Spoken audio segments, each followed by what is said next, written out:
Hello and welcome to There's No Business Like, a podcast where friends and industry colleagues explore topics and interview leaders in our industry of professional theatrical touring. Hello and welcome. Thanks for joining us for our very first episode. We're not sure exactly what we're doing yet, but we're really enjoying our conversations with all kinds of professionals. I'm Brian Zellmer from Kutztown University in Kutztown, Pennsylvania, and I'm here with Katie Miller. Katie, why don't you introduce yourself? Hi, everyone. I'm Katie Miller with the Midland Center for the Arts. And I'm also joined by Kevin Maynard. I'm Kevin Maynard. I'm the Executive Director of Quad City Arts. Josh Benson. I'm Josh Benson with the Marion Cultural and Civic Center. And Danielle Van Hook. Hey, I'm Danielle Van Hook. I am from the Alden, which is in McLean, Virginia. Have you been to the nation's capital? Yes. So we're right outside of that in Virginia. We're all presenters, something called presenters in this industry, which means that we're essentially buyers of the performing arts, whether it's the artist, individual artist, or the show, or the group, however you want to word it. We're known generally as presenters. We have all different titles in this industry, and so we're trying to learn about a lot of things. As presenters, we don't always think about the other side of it. We take it from our approach. And so we reached out, and our first interview today is Gail Boyd, and she was really awesome to talk to. I enjoyed that so much, and you'll hear that in a minute. But I just have a quick question because something she brought up made me wonder, have any of you ever snuck into a show? Because I have. My wife was a ballet dancer. We were living in Denver at the time. She was dancing with Colorado Ballet. And it was Nutcracker season. She was doing like 1 million Nutcrackers in the Denver Center for Performing Arts. And there's like 7 major venues. It's like Lincoln Center in New York City, if you're not familiar with it. It's got all these major venues all right in the same area. Anyway, so she was performing in Nutcracker. I've already watched her like 5 times this season because, I can get free tickets. But then during intermission, I was like, Rent is next door in town on tour. I'm going to go see. And they happened to be on intermission. I saw all the people standing out there and I heard the doon, doon, doon. The show was about to start. And I just followed the crowd in and I figured it was a safer bet to go up to the balcony. So I did. And there were seats everywhere. It was amazing. And I got to watch the second half of Rent, which was like my 100th time seeing it. But I love that show. So I'm just curious. You guys ever sneak in? No, because I'm too terrified of that. Literally listening to you do that, I would be so afraid of getting caught. I could feel my heart racing. It was the first time it was racing. I was terrified. And it's wrong. Now that I'm a presenter, I'm like, wait a minute. I should have paid for that show. But I'm too much of a rule follower, Brian. Yeah, that's also terrifying, Kevin. I have never done that. As a presenter, I sneak into the back of my own shows all the time. I don't think that counts. And get to see a whole variety of things, right? As we all do in our line of work. But yeah, I am too much of a goody two shoes to do that. I used to, if I saw that a loading door was open at the back of a show, I'd always just walk in. That's very fitting. Yeah. I'm feeling guilty now. And Danielle, if you're just confident about it, they typically don't notice. So to be clear, we're not condoning. This was a long time ago before security measures and things like that with a lot of shows. So, I mean, this is this is 25 years ago that this was happening. So I appreciate being the tiebreaker in this because we've got 2 wild and loose ticket purchasers, 2 absolute rule followers. And yes, I'm a rule follower. So I'm not sure if I should redact what I just said and take that out because now, I don't know, maybe I'll send some money to DCPA for my ticket that I never purchased. Anyway, Gail snuck into a show, but for I think a much better reason. And it changed her life. And so why don't we just take a listen to my conversation with Gail and you'll see what I mean.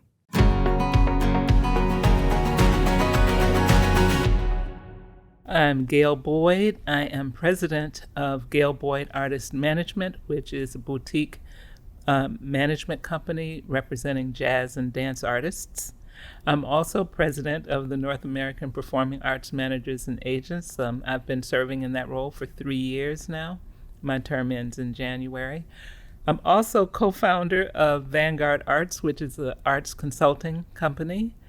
And I think there's one more thing, but I can't think of it right now. I've got a lot going on. That's great. That's a lot. I mean, those are all each big things to manage. So in the industry, we kind of tend to group people like presenters, agents, artists, managers, consultants.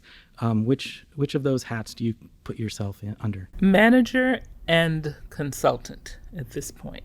Do you mind just to maybe help shed a little bit of light for people who don't know what those mean, can you just maybe in your words describe what a manager is as well as what a consultant is in the performing arts industry? Okay, I'll be happy to. Now, as a manager, it's very different in certain genres. I work in jazz, and there are very few people who are managers who also book. They're not agents. So an agent is someone who gets a percentage for booking their client with presenters. And that's kind of all they do. That's their main job, is to get the person a gig, a performance someplace, and they get their percentage and the artist gets paid. The manager is sort of all-encompassing in that one of my primary jobs is to get an agent for my client. Another one, though, because I'm in jazz, is to work on how are we going to record. Are we going to go with a record company? Are we going to self-produce? Are we going to try to do something that's a hybrid and licensed? So that's part of my job. Another part of the job of a manager is to work with marketing.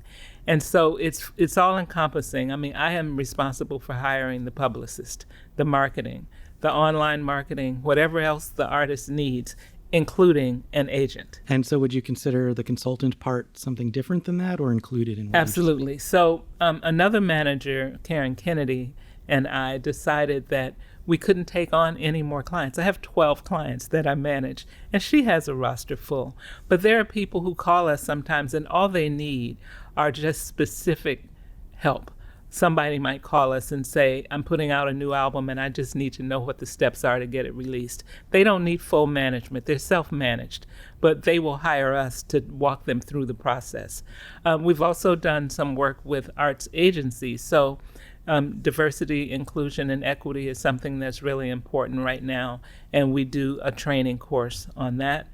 We also do leadership training. So it's a lot of things that consultants do that really don't have much to do with management. Now, before we get back to the present day and what you're doing now, do you mind just giving us a little bit of your background? Because I know you have a law degree, yes. And I know you, I'm guessing, followed a different career path at one point. Can you just kind of describe how you came to where you are today? I'll be happy to. We don't have enough time for me to go back as far as we could, but I would say that since I was 15 years old, I knew that I wanted to be a lawyer, and I knew I wanted to be a lawyer in music, and I knew I wanted to be a lawyer in music, specifically in jazz. So I actually have not changed very much from when I was 15. I went to DePaul College and law school. And right after that, I moved to New York and started trying to get involved in the arts community. Music was a little bit later. I started working in music in 1979, but I did fine arts and I did dance and I did all sorts of other things until I finally found my home in jazz. So I've been doing that. I moved to New York in 1975, and I've been working as a lawyer until 1994, when I could sort of stop practicing law full-time and started managing artists full-time. I was already doing a bit of both. And my husband always says that I made the best economic decision. I stopped practicing law and I started managing jazz artists. I have two follow-up questions from everything you just said. So you've mentioned how you knew from 15 that you not only wanted to practice law, but to specifically cover jazz artists. So when did jazz enter your life? What was the spark that... Well, jazz entered my life when I was like 7 years old. My father was a DJ in Chicago in the nightclubs, not on radio. And his name was QT the Blues Fool, and he loved blues and he loved jazz. And my mother and father were divorced, so when I was with my father, all he would know how to do was talk to me about what he was doing, which was jazz. So I already kind of knew, but at 15, he had been talking about the John Coltrane Quartet and how that was the quintessential quartet. There was no quartet better than that. And he told me that they were going to be in town in Chicago. So I told my father I was going home, and I told my mother I was going to stay with my father. So that gave me a little leeway there. And I went to the jazz club and I asked the owner if I could hear the John Coltrane Quartet. And he said, well, how old are you? And I said, 15. He's like, I can't let you in here. And I said, I don't want to drink. I just want to hear the best quartet there is ever. And he said, okay, if you come back after the club opens, I'll let you sit on the stairs and you can watch the show. That is amazing. And John Coltrane turned me on in a way that I said, this is me. I have to do this, and I have to work for artists, and I have to work in jazz. Incredible. That's incredible. So now let's fast forward. You were talking about how you're practicing law, and then you decided to peel away to just be a full-time manager. Yes. Because you were already managing some. I was already. I want to back up a little bit. How did that first artist manage? Did they come to you and say, "Hey, Gail, I really need a manager," or did you decide you wanted to try it? How did that happen? So I had a friend who was managing reggae artists, and she asked me to work with her, and I did for a short time just to sort of get the feel of what it was like to manage. So and that company was called One Under the Sun. And so I got my feet wet a little bit, but, jazz was my thing. But I was still practicing law, and Vanessa Rubin, who is a really great vocalist, even now, she's still working, she came to me to negotiate her management contract and her recording deal. So I negotiated her recording deal, and as I was looking at the management contract, I was like, oh, wow, this is horrible. This person wants 50% of your income, literally 50%. And I said, nobody should pay. Now, Colonel Sanders did with Elvis Presley. A lot of people don't know that, but he got 50% of everything that Elvis Presley ever earned. But I said, outside of Colonel Sanders, that's not industry standard. And she said to me, then why don't you manage me? And I thought about it for a minute, and I said, okay. So that's why I was still practicing law and managing, because she came to me as a lawyer, and I was still taking on clients. But I got bit by that bug, and I was going to say, it must have been a great experience because you then took on new artists. Now, did you approach artists after that saying, I really like this, or did they continue coming to you? Most artists come to me, and I was Betty Carter's lawyer, who is a pretty famous jazz artist. I was her lawyer, and she was actually the one who told me, even in 1983, when I told her, I said, well, I just keep looking at your contracts, and then you go off and have all the fun. And she said, well, what you want to do then is management. You don't want to be a lawyer. And so it kind of got buried inside my head that at some point I would do that. So as a manager, let's fast forward. You were talking about how you oversee recording, and I'm sure there's certain things you help with, booking support artists or other things, or does the artist take care of that? No, most of the time I also serve as the production coordinator for my clients. It's very rare for us to do a recording, and I just sit back and let them go into the studio. Usually I'm pretty involved. And I'm saying that because I have one client now who completely has cut me out of the recording aspect of it and the photo shoot, because she wants me to see the finished product. She doesn't want me, and it's the first time that's happened, but most of the time I'm in the studio and I'm production coordinator. I'm hiring the sidemen. I'm hiring the studio. I'm hiring the engineer. So your first times doing that, how did you learn? Did you know people? Did you just kind of try? I did. As a lawyer, I did kind of know the people in the industry, and I also knew what studios a lot of the people were using. And so I started out pretty green at first, but it doesn't take long. It really only takes one or two times before you start to figure out which of the studios that give you the best rate, and who the engineers who really pay the right kind of attention, and who's the mixing engineer and the mastering. And, it didn't take me too long. That's great. I know I've learned a lot along the way from the mistakes I've made early on. I'm just curious what mistakes maybe that helped you learn and grow. Well, in terms of the recording, I can't say that I made any, because a lot of the times there were record companies involved. And so even though I might be responsible for getting the people, if there were a mistake that was made, they would tell me right away, and they'd say, no, this person isn't a good person to be the engineer, things like that. So after a few of those, then by now, most of my clients are actually recording themselves. They're not going through record companies. And now I feel like I've got it, down pat, and I don't make that many errors. I've made mistakes as a manager, though, now. Early on, I learned not to pretend I don't make mistakes because that actually doesn't help me, but to acknowledge That's right. them. Yeah. And one of the things that I do as a manager, if I do make a mistake, I am really fast to tell my client that I did it, what I did wrong, and how I should have done it differently, and how I will do it in the future. And that helps the client feel comfortable with you because you're not trying to cover up a mistake. You're actually saying, and I made a doozy once with a client where I actually left off 2 people in a quintet on a cruise. And I had to get them down to the bottom of Mexico in like 2 days to join the cruise. And that's like, I think till this day, that's the worst mistake I ever made. And it cost me an arm and a leg to pay for their flights and all that to get them on that cruise. But I think that's good, not only management and leadership, but it shows integrity.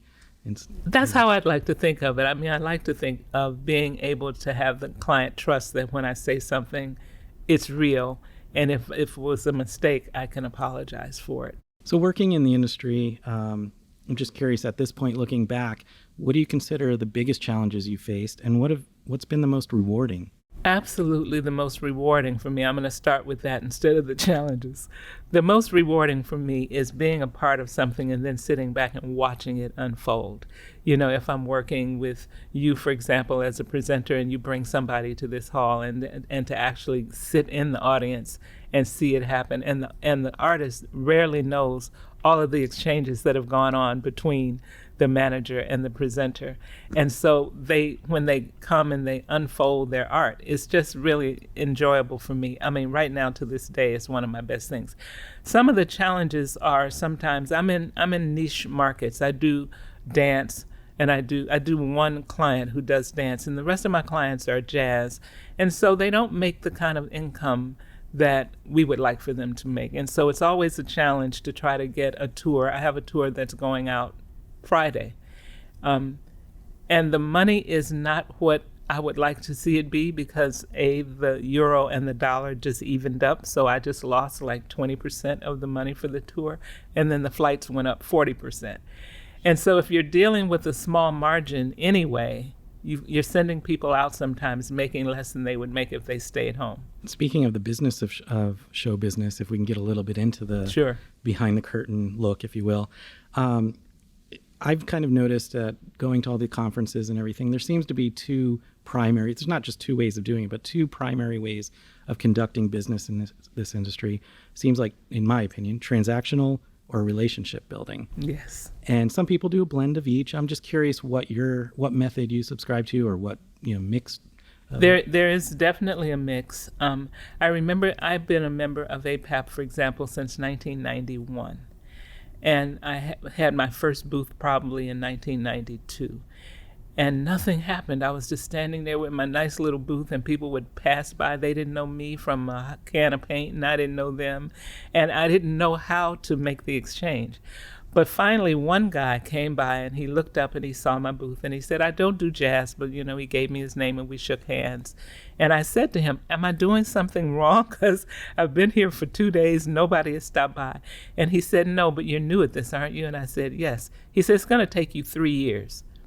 And if you just keep coming back and having a booth and you keep meeting people and sending out your information, somebody's going to stop. And when one person stops, then they're going to say, 'Oh, that person stopped at your booth. Maybe it's worth stopping.'" And sure enough, that really is kind of what happened.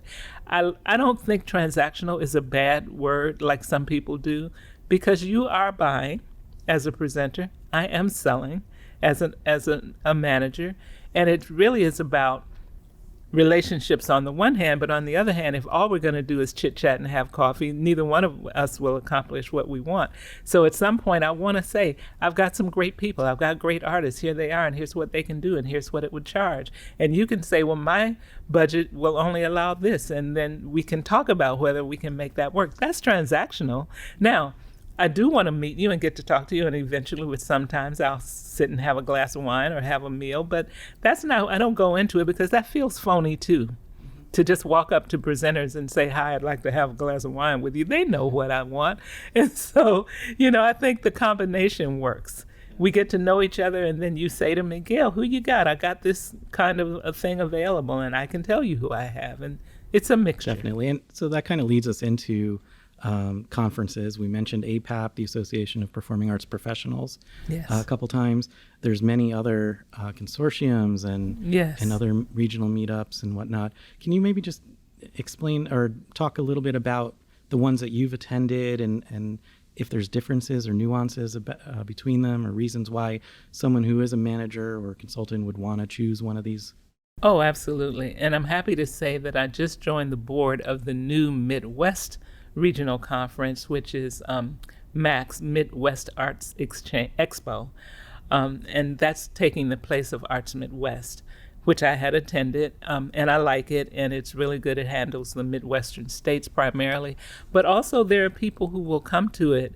Agents and managers will come from all over, because they want their artists to perform in the Midwest. I've been to Ohio presenters, and that's been good. I mean, it's good because it's small, and you do have a chance to really chat for a long time with a lot of presenters. And WA I've been going to since 1996, I believe. And WA is the Western Arts, and I think that might be my favorite regional conference.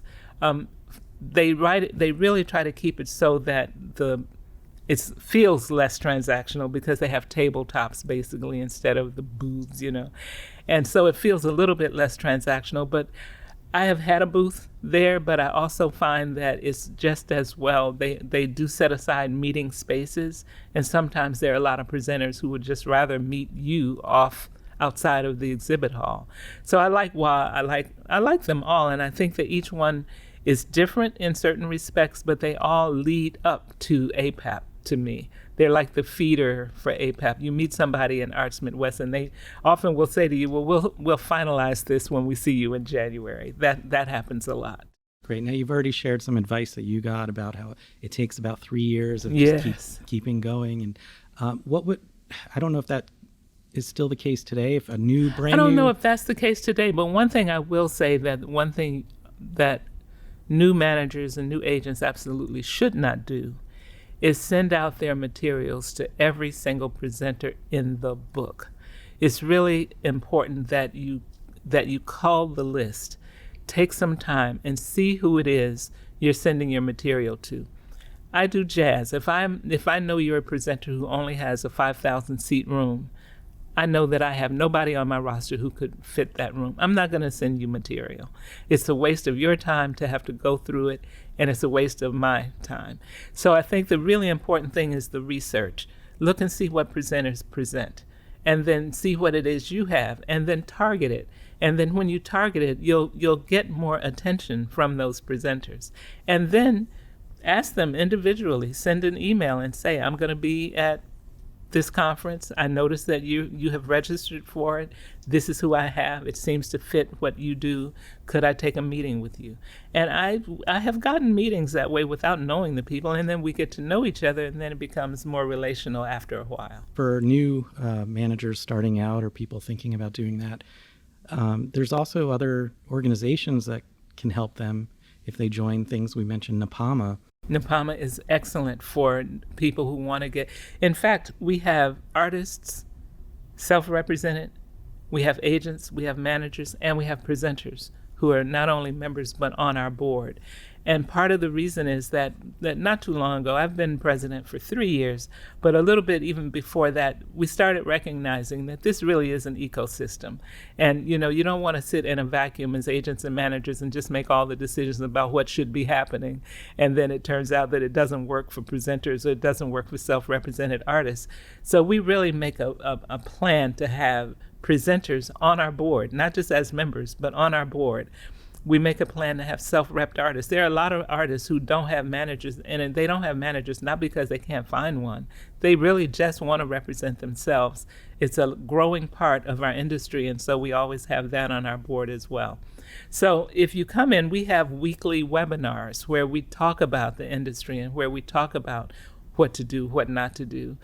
We're working with the regional conferences and with APAP to make sure that all of their registrations look the same so that we cannot spam you, because you're giving us the same information. You're telling us what size your venue is. You're telling us what kinds of music or dance or art that you present. And then we can then tell our people don't send to people who don't have things that you do. So it's a great training ground. You talked a little bit about Max coming out next Yes. year as a new meetup in the Midwest. I'm sure this pandemic has shaken us up in a lot of ways, all industries, but particularly the performing arts industry. Oh, yes. And one of the things that I'm hearing a lot now that I heard a little bit about before the pandemic, but seems to really be coming to the front, are people, agents, and even presenters talking about maybe there's not a need to go to a conference. Now, I'm not putting myself in that camp. I can't wait to get to OAPN this year and APAP and so on. But I'm hearing a lot more people that I never would have suspected to be in that camp talking about, oh, well, now with this new world, they can do a lot of the things on Zoom. A lot of people are showcasing, like able to look at YouTube and see showcases that way instead of in person. So I'm just curious, do you see that as a big challenge for I see it conferences? as a bit of a challenge, but I do dance and I do jazz. You are not going to get the same feel if you don't get a chance to actually see them. Because first of all, in jazz, they feed off the audience. In dance, it's very hard because it feels very one-dimensional, but even if you see 15 minutes of some of the things that my client does, you instantly want to have her. But if it just feels a little less personal. And I've heard that. I've heard presenters say, oh, I'm just going to look at the showcases. They don't come as much. I've done virtual showcases for the last 2 years. They don't sign in. They call who they already know, and they fill their books with what they already have. And this last time, because we've had the pandemic, they were busy rescheduling things that were canceled. So I understand that. But I think everybody's going to long for that meet and greet and the relational part you're talking about. The transactional part is going to come along with it, but they want to be with other people in the industry. You just said you can't wait. I can't wait. I'm going to OAPN. I'm going to WA. I'm going to APAP. And I can't wait to see people I haven't seen in 3 years in person. The other part of the pandemic's impact has been a lot of change within the industry. Yes. There's been some of our major agencies have been shaken up or closed. Some of our very small boutique ones couldn't last and either merged with others or just went away. And there's a lot of new people in roles that never did this before the pandemic. And what you just said a moment ago about a lot of presenters are going back to people they already know and doing business that way, I imagine that's a big challenge. I mean, it's always been a challenge for new people to enter the industry, but I'm sure that's an even a more heightened challenge It's a now. huge challenge. And I don't know the answer for it because there's still presenters who I would love to know my roster that I haven't figured out how to get them to take. I don't mean to take it seriously because I don't mean that they're not taking it seriously, but there are presenters who feel very comfortable with the kinds of artists they've already had, and it's breaking through that to say this artist would fit your venue very well. Some of it's educational. I mean, you have to talk to them about community engagement maybe. They might think that they don't have in their community the kind of people who would come to the venue to see your show. And so then you have to talk to them about the other things that your artists can do. They can do master classes, workshops. We can go into the community and go to community organizations. My dance artists did that many times. We would do youth performances and we would do it in the day and we would not allow adults to come in. And so because there was always a talk back and an interactive talk back as part of her show. And so she was always curious to know what young people thought about it. And that actually got a lot of presenters interested because they said, oh, you mean I can invite public schools to come here in the daytime and see a show for free? Yeah, you can. So it just requires a little creativity. We're almost done, but I just want to take you into a time machine real quick. Okay. And you'll have a few minutes. We're going to go back in time and visit the 15-year-old Gail who's going to that concert. And maybe we meet her right after she's attended that concert and got the bug about jazz.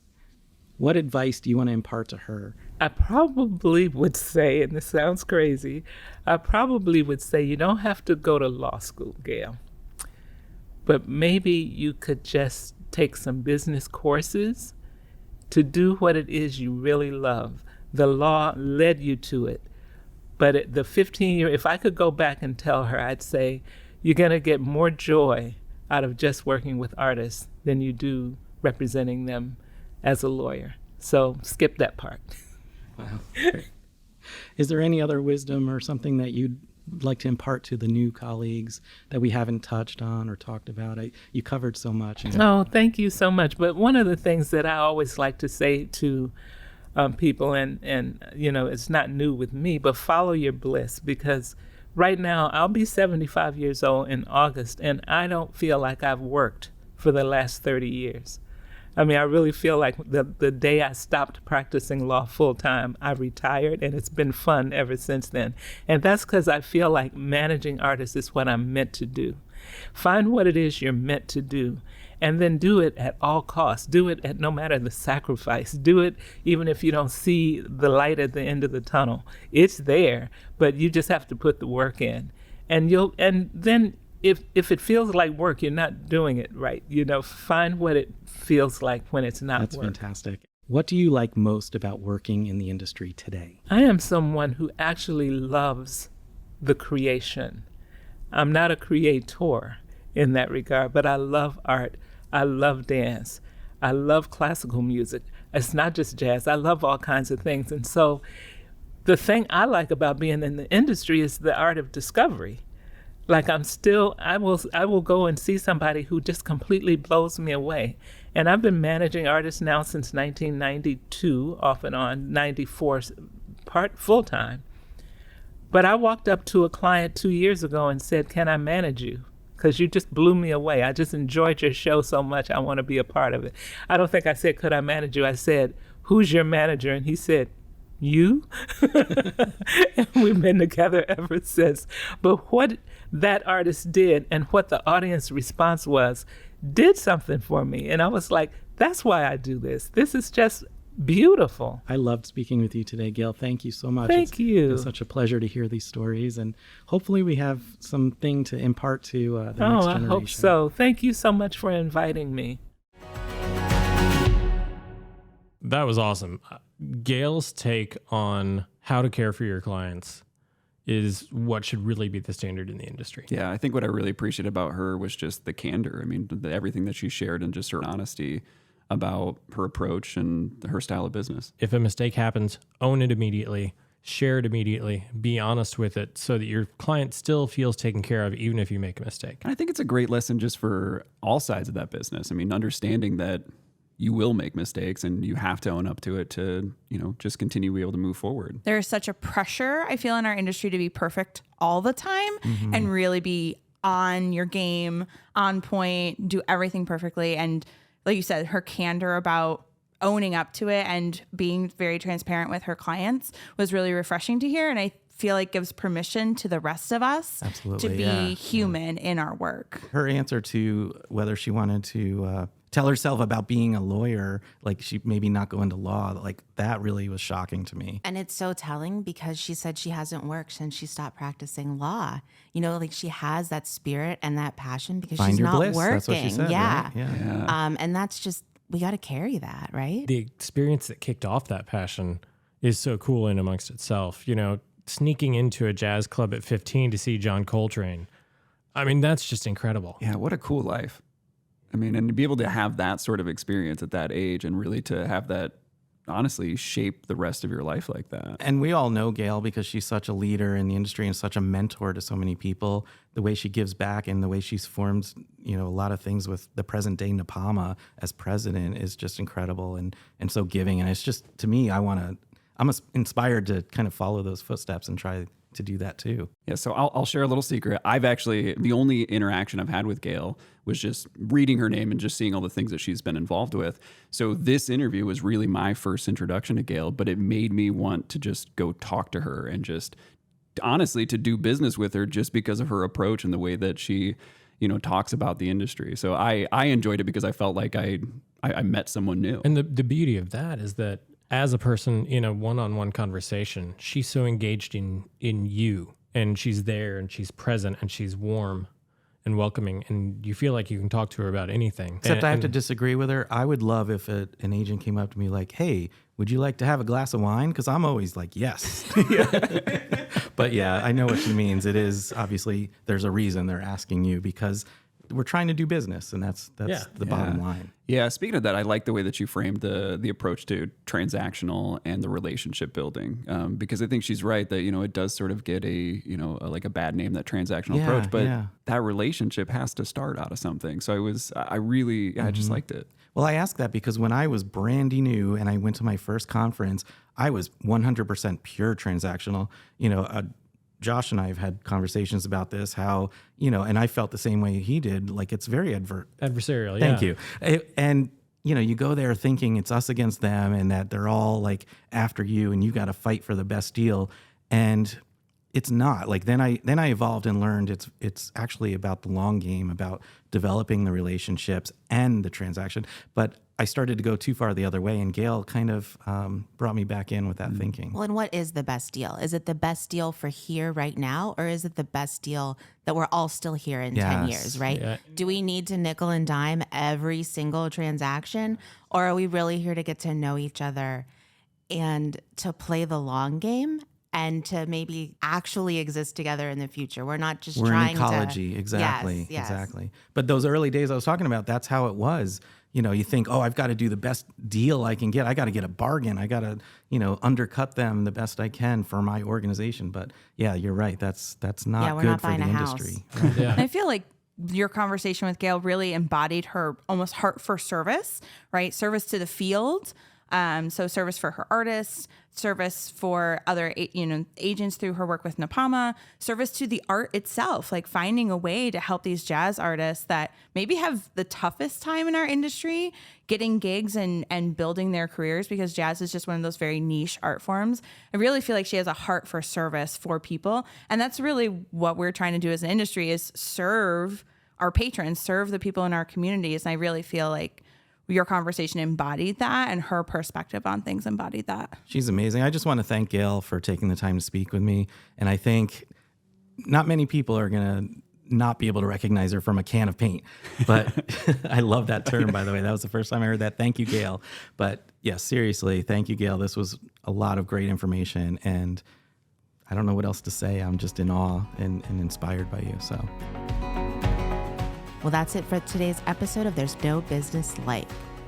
The hosts and producers of this show are Brian Zelmer, Josh Benson, Kevin Maynard, Katie Miller, and me, Danielle Van Hook. The opinions expressed here are our own and are not reflective of the organizations that we are a part of.